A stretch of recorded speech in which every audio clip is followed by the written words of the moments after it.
You're live. Okay, you're not heavily there. Now this is your mic. Right? Okay. Okay.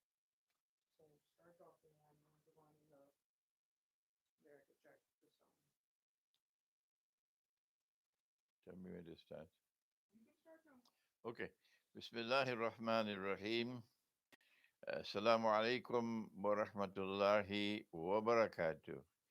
I greet you on this, the fourth day of the blessed month of Ramadan, with the greeting of Ramadan Kareem. Ramadan Kareem. On this day, of course, you may be in another part of the world, and it's not the fourth day for you; it's the fifth day for you, because we do not have all this ummah on the same day, beginning the fast of Ramadan. That has never happened in history. So, on the first day of Ramadan, we recited, as you know, Surah Al-Baqarah, Surah Al-Fatiha plus Surah Al-Baqarah. And on the second day, Surah An-Nisa. And on the fourth day, which for us is today, we recite Surah Al-Ma'idah. But if it is your fifth day, maybe in India there are some of you who have the fifth day today, then you'll be reciting Surah Al-An'am. So I gave you the chart of which surah, which is the juz for which day, are all days of Ramadan. We pray that Allah subhanahu wa ta'ala might accept our fast of Ramadan. I mean, they might accept our tilawatul Quran or recitation of the Quran in blessed Ramadan. I mean, that He might accept our Salatul Taraweeh, even if we are not allowed to go to the masjid. We're not allowed to have Salatul Taraweeh bil Jama'ah. And it is not a Jama'ah if you are standing so far apart from each other, you can drive a truck between you. That is not a jama'ah. That is bid'ah. If you tell me that is a valid salat, it is not a valid salat bil jama'ah. No, valid salat bil jama'ah is you must stand shoulder to shoulder with no space in between, so shaitan cannot come in between you. But when you stand so far from each other, shaitan and probably 1,000 shayateen can come and stand between you. It is so funny. So that may Allah accept your Salatul Taraweeh. Yes, I am performing my Salatul Taraweeh at home, and you can do the same. Uh, if you have not been able to memorize passages of the Quran, they use short passages of the Quran for Salatul Taraweeh. Whether or not you can look at the Quran while reciting Salatul Taraweeh, you can look at the Quran, have a big Quran by your side. Uh, some of the muftis, I believe, accept it. I'm not a mufti, but I've seen it being done, and I see no reason why we should not accept it for those who have not memorized. But the better thing is stop wasting your time and do some memorization so you'll be able to recite some passages of the Quran in Salatul Taraweeh. And of course, I said this is the month of charity. This is the month, first of all, to turn to those who are in need and help them. And because of the lockdown, there are so many who are the poor and most vulnerable who can earn nothing during this month. And so do not, this is only advice, this is not a command. Do not eat your food to break the fast if you have the means, before you take some of that food and give it to the poor. Hmm? So there you are. This is the month to pay your zakat, and we don't have the state anymore. So your zakat is like sadaqah, and you give your zakat, and those who are most vulnerable are not only children but mothers who do not have a husband to maintain them, children who do not have a father to maintain them, and single women who do not have a husband or father to maintain them. These two, please give your zakat first of all to these people who are the most vulnerable, the women who live alone with no one to maintain them, and the mothers with children who who have no one to maintain them, give your zakat to these people. I have the map of Africa behind me here. One of the favorite parts of the world for me. This is Cape Town over here. I This is the most beautiful city in the world for me, Cape Town. And if you are in Cape Town and you're viewing this, you must be very happy. I have visited Cape Town so many times. Uh, and this is Port Elizabeth, and this is East London, and this is Durban over here. I have been to Gaborone in Botswana several times. Uh, I even went to Harare in Zimbabwe once. I've never been to Mozambique. I've never been to Namibia. So we have something behind me tonight to be of some interest to you. The first question, which has been sent, is Sheikh, if we started Ramadan on the wrong day, what do we do? That's the question which has been posed to me. And I want to return, and those who are fed up of me can find someone else to go and entertain them or to teach them. I want to return to the Quran and to the particular ayah in which Allah subhanahu wa ta'ala has made the fast of Ramadan obligatory. Now listen carefully. بعد أعوذ بالله من الشيطان الرجيم. شهر رمضان الذي أنزل فيه القرآن. The month of Ramadan is the month in which the Quran was sent down. هدى للناس, it was sent down as guidance for mankind. وبينات من الهدى, with the evidence, clear evidence that it is indeed guidance. والفرقان, and it distinguishes between truth and falsehood. It distinguishes between error and guidance and so on. فمن, listen carefully, فمن شهد, فمن شهد. Let me repeat it one more time. فمن شهد منكم الشهر فليصم. Allah gives a command to fast, and the command is given to those who witness the month, those who have evidence that the month has commenced for them. He is given the command to fast. فَمَنْ شَهِدَ مِنْكُمُ الشَّهْرَ. What is shahada? Where is the evidence that you must have before you fast? Where is the evidence that you must have before you fast the month of Ramadan? Should I repeat that question 100,000 times for the deaf and the dumb and the blind who have been like sheep all their lives following some piece of paper? فَمَنْ شَهِدَ مِنْكُمُ الشَّهْرَ فَلْيَصُمْ. Allah is ordering you to fast when you have the evidence that the month of Ramadan has commenced. That is what the Quran says. Well then, what is the evidence that the month of Ramadan has commenced? Is it a telephone call from Timbuktu? Is it, well, my neighbor out there who used to live with me in Los Angeles when I was a boy, where he called me and he said to me that we saw the moon in Los Angeles, but I'm in London. Is that evidence? فَمَنْ شَهِدَ مِنْكُمُ الشَّهْرَ. Listen carefully. Otherwise, you'll lose your Ramadan. You will be fasting for the whole of Ramadan, but it will not be accepted because you're playing games with evidence.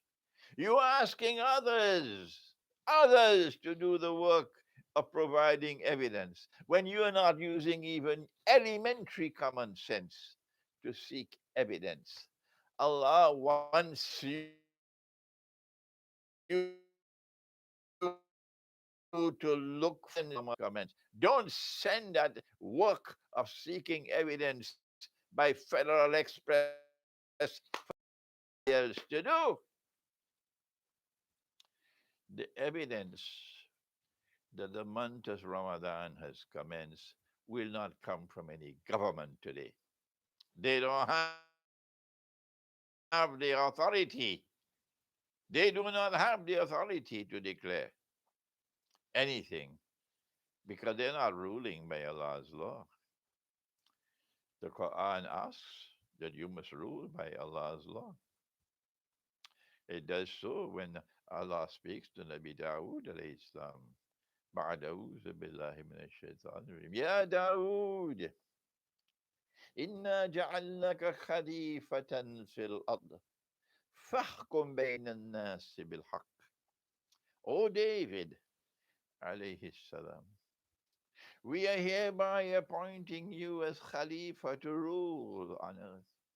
You must therefore establish rule, establish law, establish government on the basis of truth, and truth comes only from Allah. Are they doing that? Those who say that they have the authority to declare that the month of Ramadan has commenced and I have to obey them, get lost. You don't have any authority to declare to me. For the sheep and the cattle and the goats, yes, they follow anybody. They even follow Dajjal as well. But for you and I who still have the capacity to think, for you and I who still have the capacity to think, and we don't want to lose the month of Ramadan. All our fasting a waste of time other than starvation because we've lost Ramadan. Because we started the month of Ramadan without evidence. Without evidence. Huh? Some bogus mufti declares that the month has started. Where is the evidence? I'll tell you where the evidence is before I answer the question, what should we do if we started the month on the wrong day? Listen carefully. And even a little schoolboy can understand it. So you have no excuse on Judgment Day when you learn to your misfortune and to your horror that you lost your Ramadan. You have no excuse because even a schoolboy can understand. Allah subhanahu wa ta'ala sent us Nabi Muhammad alayhi salatu wa ta'ala. Sometime the month has 29 days and sometimes it has 30 days. That's what he said. And so at the end of the 29th day of Shaban, on the condition that you did not act like a like a donkey to start Shaban on the wrong day, like a donkey. At the end of the 29th day of Shaban, you must look for the moon. You never even looked up in the sky on the 29th day and you have the audacity to come and waste my time? Huh? What nonsense. You never even looked up in the sky. You don't even know which part of the sky to look because you abandoned Nabi Muhammad alayhi salatu wasalam. You abandoned the Quran and now you come to me wasting my time? Huh. In our civilization from childhood, we always looked up in the sky to look for the moon. Every child did that. But you living in Monkey Town today, you've lost it. Hmm? So I don't know how you're going to solve that problem. You've abandoned the religion, and today you want us to solve your problems for you. You have to look on the 29th day. When the 29th day has come to an end, look up in the sky to see whether you see the moon. In which part of the sky? Look where the sun is setting. Don't tell me I'm living in that part of the world where you could never see the sky. The sky is always cloudy. How can I solve your problem? You're living in the wrong place. Find somebody else to solve your problem. Don't waste my time. Look up in the sky. In London, they looked in the sky. And at the end of the 29th day, they didn't see the moon. Nowhere in Britain did they see the moon at the end of the 29th day. Clouds or no clouds are irrelevant if you did not see the moon because it was cloudy, or if you did not see the moon despite the fact that there were no clouds. The fact is, you did not see the moon. Did you look for the moon before you come to waste my time? Did you look for the moon? Or did you depend on Tom, Dick, and Harry to do it for you? Hmm? Don't waste my time. I am here to teach those who want to be sincere with the deen, not those who play games with the deen. My time is important to me. Don't waste my time if you're playing games with religion. But if you have sincerity in your heart, I have to give time to you. So nobody in Britain saw the moon. Nobody. At the end of the 29th day. And if you do not see the moon at the end of the 29th day, then Allah's messenger said that the month will continue for one more day. When you see the moon at the end of the 30th day, and now the new month has started, please don't waste my time with this load of total and absolute rubbish. Oh, Sheikh, look, that is a big moon. That moon is about 2 days old. Leave that rubbish out from me. Go take it into some garbage bin. It is irrelevant. Indeed, our prophet prophesied that you will do that. Yes, he prophesied that you will do that. Yes, it's there. We are not concerned with the size of the moon when we see it at the end of the 30th day or at the end of the first day of the next month. That is irrelevant. Don't waste my time. Take that rubbish somewhere else. I hope I've spoken harshly enough. Okay. I'm sorry I have to do this, but we have so many foolish people around us today that the rest of us have to be, our patience is being tested with these fools. Okay? So at the end of the 29th day, if you do not see the moon, you you have to accept that the month will continue for one more day because you do not have the evidence, the shahada, the evidence. Allah has commanded you. He said, "Faman shahida, faman shahida, faman shahida minkum shahr falyasum." The evidence is not in some stupid chart drawn up by some Tom, Dick, and Harry. The evidence is in the sky. Look up in the sky. I know I'm taking a long time with this subject, but we have so many foolish people who don't think. So now you started on the wrong day because you followed Dajjal's kingdom of Saudi Arabia. What do you do now? You started on the wrong day because you followed some foolish, misguided mufti. What do you do now? Particularly you who are in Britain. Hmm? What you do is you make tawbah. You recognize that you did wrong. You don't want to lose your fast of Ramadan. No.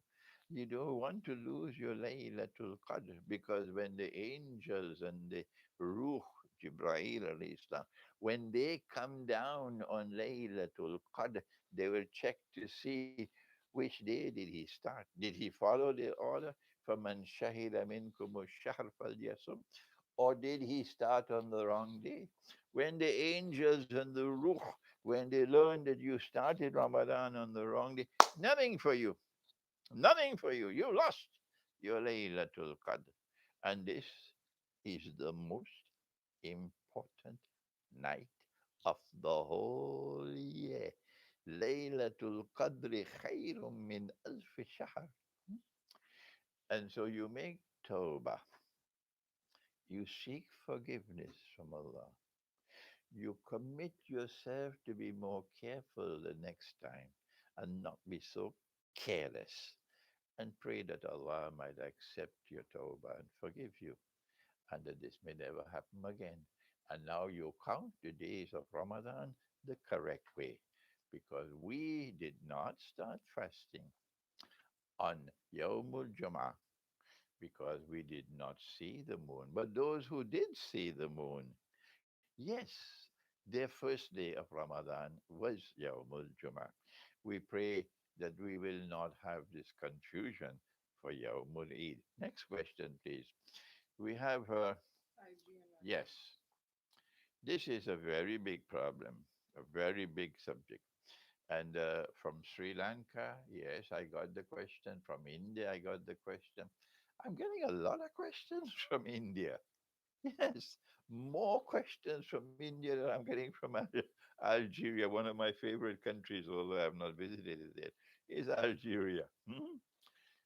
The question is, Sheikh, is there any connection between 5G, the internet connection, the electromagnetic waves, uh, through which you have the internet connection and telecommunications and so on? Is there a connection between 5G and the coronavirus? And is this connected with the Batul Aq? Hmm? I will have to take half an hour to answer this question because the Batul Ard is in the Quran. Gog and Magog are in the Quran. Tell me, if you are listening, tell me. And others who are not listening, reach out to them and ask them. If Allah speaks on a subject in the Quran, it is there in the Quran. And Nabi Muhammad alayhi salatu wasalam also speaks on the subject in the Hadith. But the Quran is absolutely authentic, protected by Allah. And even the best Hadith does not share that same status. My answer, and I hope your answer as well, is that we will study the subject first in the Quran.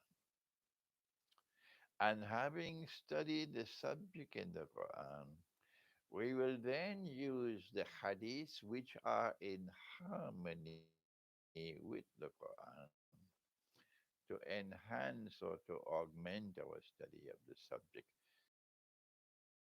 With that, this is usul al-tafsir. Usul al-tafsir means methodology for the study of the Quran. We would begin our study of the subject with the Quran. What does Allah say on the subject? Subhanahu wa ta'ala. And there is a way to study the Quran that my teacher of blessed memory, Moulana Dr. Muhammad Fadlur Rahman Ansari, taught me. And then later on in life, I found it in the Quran where Allah speaks about the stars, yes, in Surah Al-Waqi'ah. But I have a book on the subject methodology for the study of the Quran and several lectures on the subject of methodology for the study of the Quran. So there is a way to study the Quran. So when you have studied the Quran on that subject, Then you can take the ahadith which are in harmony with the Quran to expand your understanding of the subject. And so when it comes to Dabbatul Ard, when it comes to uh, Gog and Magog, which are there in the Quran, not mutashabihat, I'm talking about muhkamat. Muhkamat means verses of the Quran which are plain and clear and not in need of any interpretation. Mutashabihat means verses of the Quran which have to be interpreted in order to be understood. So Gog and Magog are in the Quran. Dabbatul Ard is in the Quran. And you have to therefore go and study the subject in the Quran, first of all, not the Hadith, first of all. So, having explained this methodology, which I don't understand why you don't mind, it'll take me half an hour at least to do that. And I don't have the half an hour now. But you have the time. So if you can go to my website and download my book on uh, Dajjal, the Quran, and Awwalul Zaman. Awwalul Zaman means the beginning of history, the beginning of history. And my second book on the Quran, Dajjal, and the Jasad. These two books are enough. And in these two books, I have dealt with the subject of Dabbatul Ard in the Quran. Dabbatul Ard is a creation of Allah, something that Allah created, but it is something which the Quran says will harm or will wound people. When the Quran was revealed, it was revealed not as a written document, it was revealed as a recitation. But you know that. You know that already. Everybody knows that. And it was subsequently reduced to writing. And he who could not read and could not write, sallallahu ta'ala alayhi wasallam, he would ask the scribes when they have recorded, he would ask them to recite and he would then confirm. So he is confirming what he's hearing. He's not confirming what he's seeing.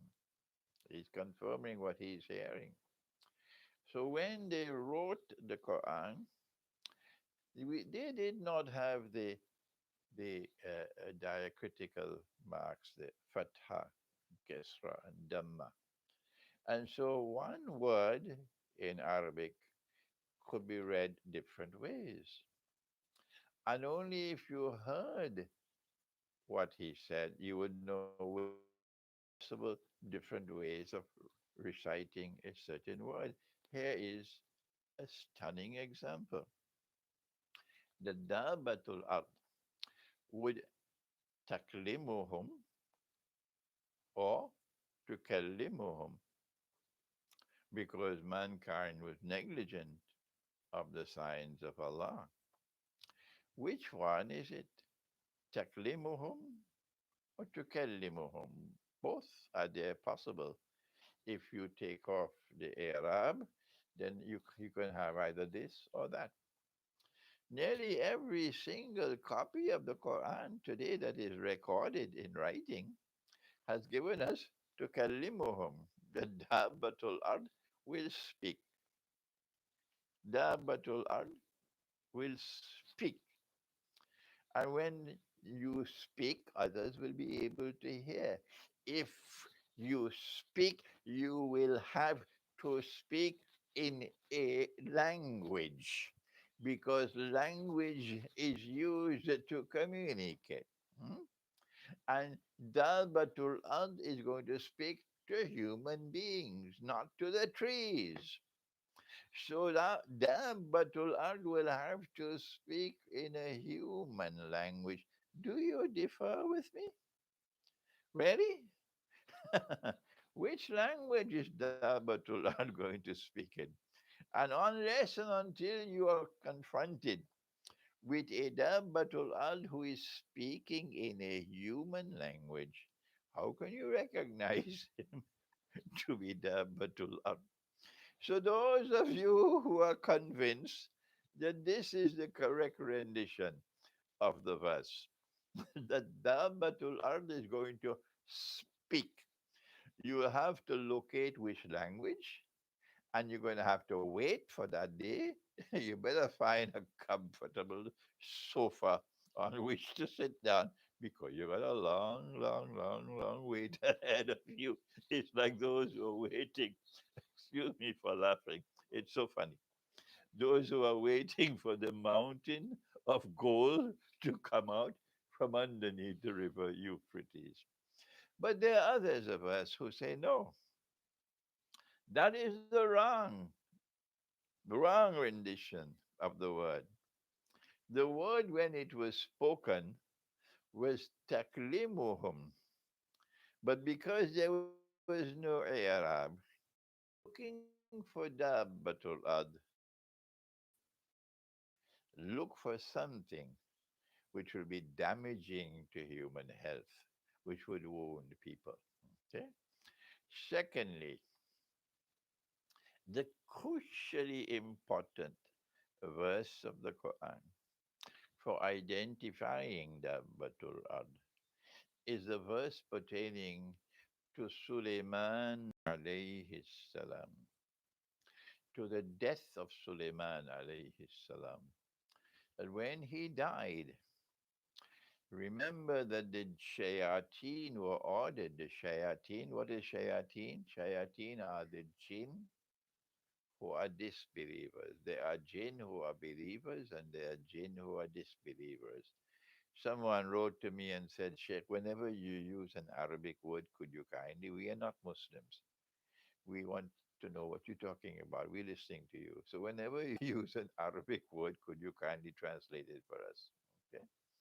So the shayateen are jinn who are disbelievers. And in the Quran, we are told that Allah commanded that they must work. They are subjected to the authority of Sulaiman alayhi salam. And so they have to obey every order that comes from him, Sulaiman alayhi salam. But if someone takes them for a ride, deceives them, and gets them to believe that he is Sulaiman alayhi salam, and they are deceived and they accept him.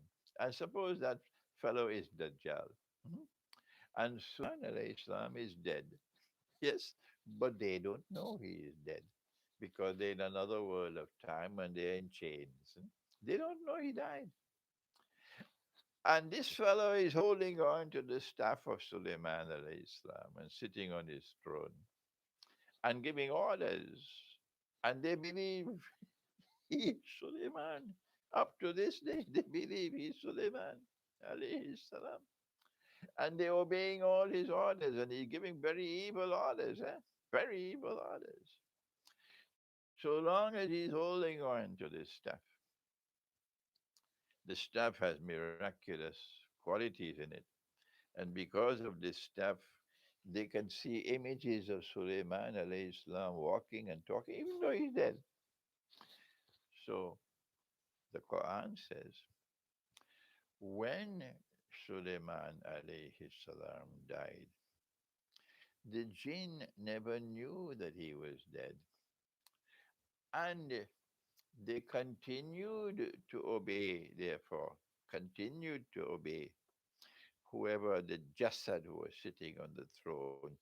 And if you, I can't tell you what is Jasad now. You have to go to my book. It takes too much time. Hmm? Um, They did not get the evidence, nothing to convince them that Suleiman was dead already. Until when? Until Dabbatul Ard came. And when Dabbatul Ard came, it consumed the minsa of his staff. It did not say that it consumed his staff. The Quran never said that Dabbatul Ard were termites nibbling at the bottom of the staff so that it would lose its balance. That belongs to Hollywood, hmm? Or Disneyland. I don't know which one. Or both Hollywood and Disneyland could take it. But the Quran never said that. The Dabbatul Ard are termites who are biting away at the bottom of the staff. And yet, when you look in the books of tafsir, this is what you find. This nonsense. It is nonsense. I'm sorry to be using this language, yes, but what can I do? The truth has to be proclaimed. It is nonsense.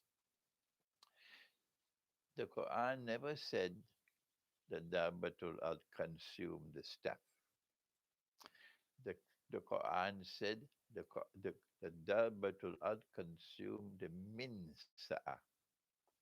This is with seen, and that the word of the staff, the sa'a is sad. The minsa'a. The minsa'a is something located in the staff, some miraculous quality of the staff, which when it was consumed, meaning when it was destroyed or eliminated, then the staff lost its capacity to do the things that would deceive the jinn. And only then would they realize that no, this is not Sulaiman alayhi salam, this is someone else, this is the Jasad sitting on the throne. And I have said that Jasad is Dajjal. That Dajjal is Dajjal. And so there is something which is coming to the world, which is going to destroy the miraculous quality located in the staff. And in my book, which was written before 5G came into the world, I came to the conclusion, and Allah knows best, I can be mistaken. I have made mistakes in the past, and I'm happy that I made mistakes because whenever I make a mistake and I realize that it's a mistake, I rush quickly as possible to correct myself. I don't care two peanuts if people want to laugh at me. Never mind, I have to show integrity. And I'm leaving this message for my students. We all make mistakes. Only Allah does not make mistakes. And my critics, of course, they never make mistakes. So when you make a mistake and you realize you made a mistake, you must be very quick to correct yourself. Yes. So I made mistakes in the past and I can be mistaken again. But I will not teach you something unless I'm convinced that I'm correct. And I came to the conclusion, this is my wheel, that Dabbatul Ard is precisely the electromagnetic waves or radiation coming from from the internet and what is called the um, making the internet possible. And it is increasing from 3G to 4G to 5G. This, in my opinion, is going to cause the staff to lose its minsa. And when the staff loses its minsa, then at that time, the Dajjal will no longer be able to deceive the jinn and they will stop obeying him. And that's goodbye. Goodbye to the state of Israel. Now, is there a connection between the 5G and the coronavirus? Uh, I am of the opinion from day one, I came to this conclusion that the coronavirus, or what they call, I think they call it COVID 19, and I don't know why they choose 19. Strange, eh? Not 18 and not 20, 19. Strange, eh? Anyhow, that's a subject for someone else, not me. Um, I came to the conclusion that this is a fabricated or manufactured virus. Yes, it's there, but it was concocted in some laboratory. Yes, it has certain dangerous qualities about it, and we must take appropriate precaution. I'm not saying to be to disregard it altogether. No, take appropriate precaution. Okay, but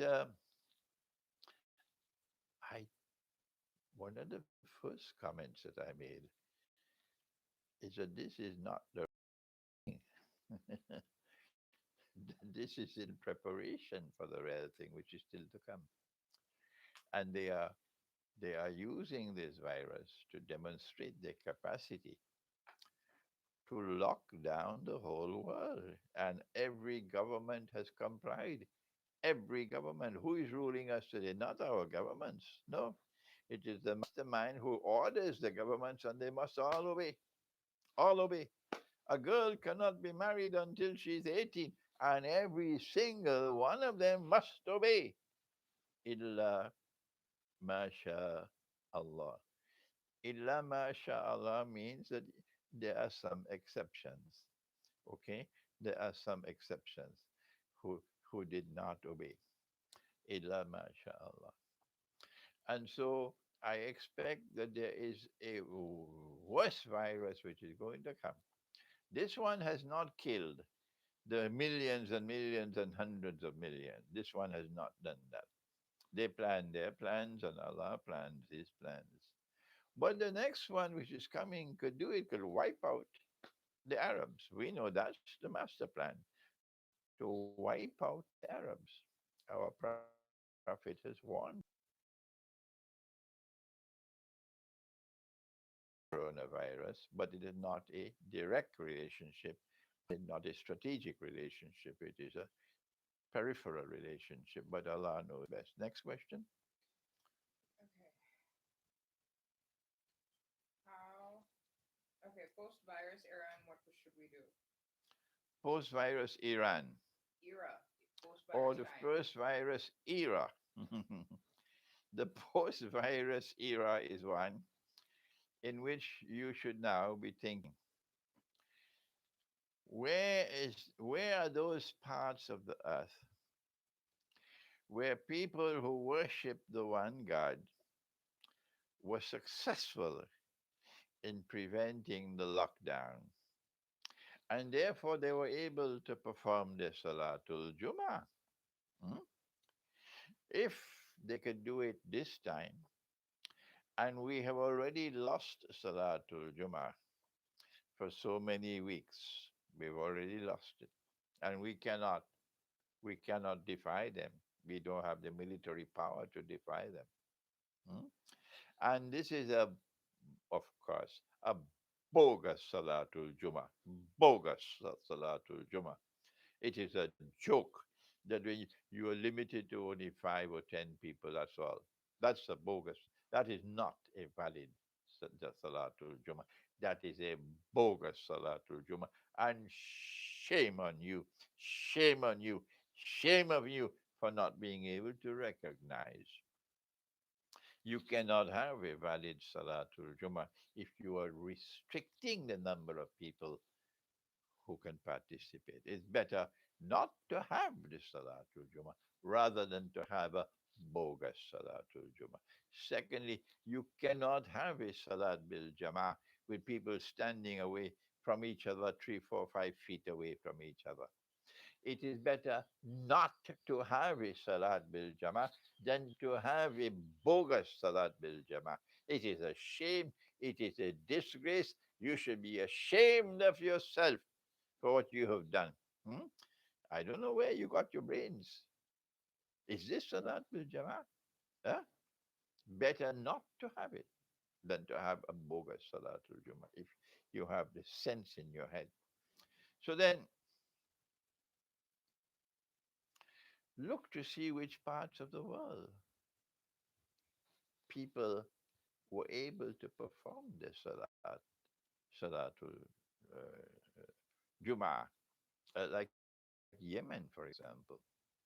And in preparation for the next time they come with their lockdown, you start to move. to those parts of the world where you will not be subjected to this lockdown. That is the world of freedom. And this is the world of slavery where they can lock you down. You can't even leave your home. In order to leave your home, you have to get their permission. You have to have a pass.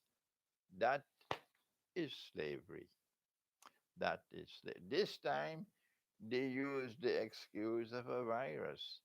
Next time they might use Israel to rule the world and to rule the world. I want to give this advice to you. This is my advice to look to those parts of the world where it is possible to continue to have the Salatul Jummah and the Salat bil Jama'ah for Muslims, and prepare yourself to make hijrah. Thank you. Any more questions? Lots more questions. Then one more. We have time for one more. So, how about you tell them that we've noted all the questions Yeah. and we'll upload a separate session. Okay. My daughter is telling me that she's taking the note of all the questions. You have so many questions, and we will have subsequent sessions, and we try to keep it longer. This one is already about almost 48 minutes long. I don't want it to be too long, okay? And your questions will be answered in these sessions. We have the whole of Ramadan. Don't be afraid. We'll answer your questions. So we take one more for today. Okay, one more for today. This one who is very. When would be the right time to move to the remote areas, to quit our jobs, and to start off the simple life? It is already. The question is, when should we leave the cities and relocate in the remote countryside? When should we do that? My answer is you should have already done that. You should have already made some preparations at least. Build a hut, build a hut somewhere in the remote countryside. Have some land where you can keep some animals. If you have not as yet bought any animals, go ahead and do it now. It's already late. Don't ask me about the future because I'm saying it's already late now. Okay?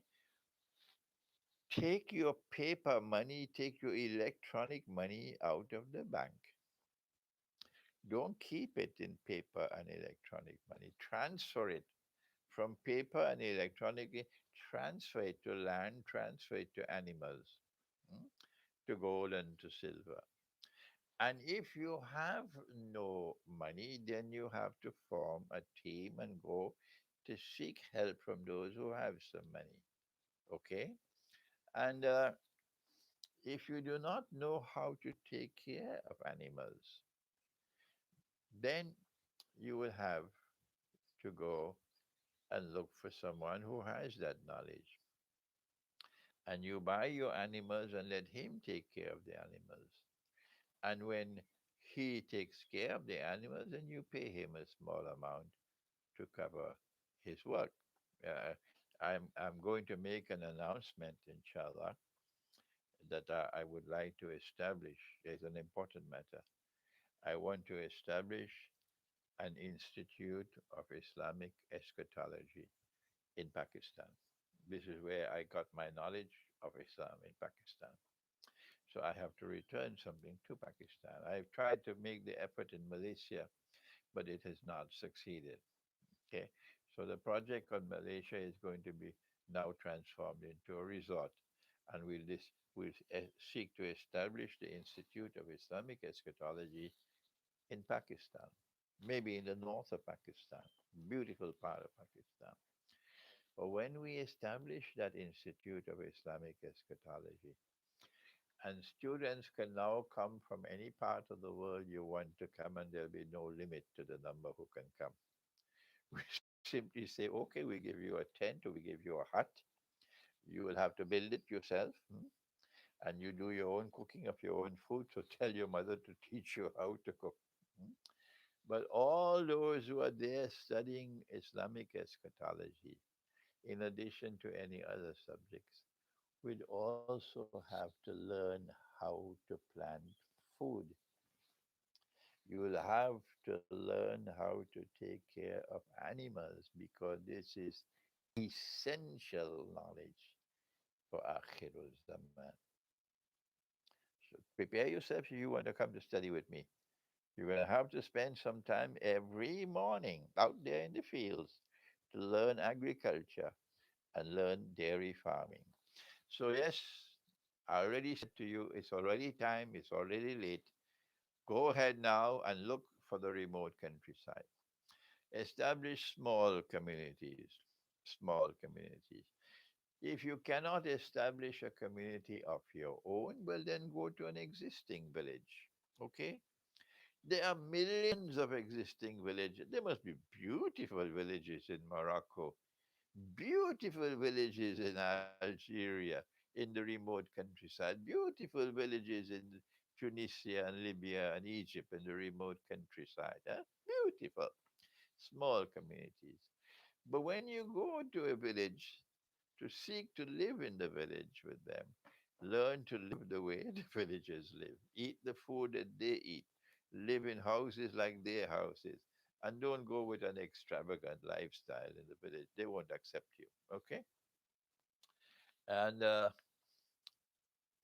if you're not in the Arab world or in the Muslim world, like in the Balkans, a village which has Muslims and Christians living together as a family.